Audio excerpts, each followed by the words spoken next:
We're following through on the commitment that was made during the campaign, and it's a commitment that people in the city are not unfamiliar with, and that is holding the line on taxes. Those were the first words said by Windsor Mayor Drew Dilkens about this year's proposed budget. The budget features the 7th straight year without a municipal tax levy increase and is $300,000 less than last year. The proposed budget plans for $749 million in gross operating spending this year. The budget also plans for $98.5 million in capital project spending, including $26.1 million in new sewers, $14.6 million in new road infrastructure, and $3.4 million in new park projects. The city also plans to pay the remaining $28.4 million it owes for the Windsor International Aquatic and Training Center. Dilkens says developing his first budget as mayor was different than when he represented Ward 1 on city council for 8 years. It's a lot more difficult on this side than it is as a councillor when you just receive the budget and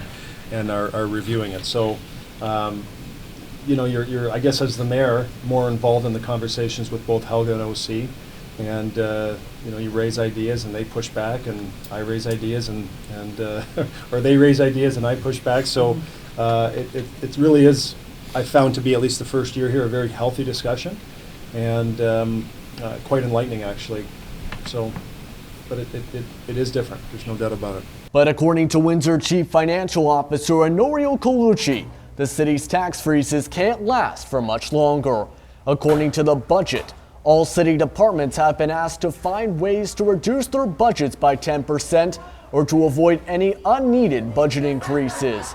Colucci also says that, along with an increase in government grants and provincial funding, the city was barely able to have a tax freeze this year.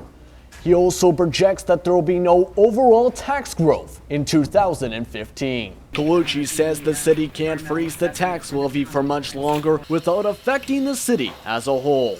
We'll always try to come in with the lowest possible amount, 0 being the ideal. But as you pick a lot of the low-hanging fruit, it becomes much harder.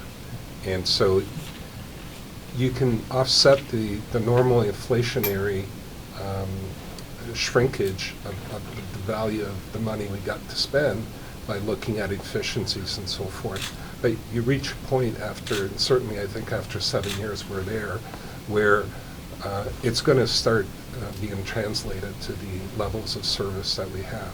Dilkens says the budget can still be tweaked and adjusted by City Council before being approved. City Council also plans to meet for final deliberations on January 19th. For Mediaplex News Now, I'm Justin Prince.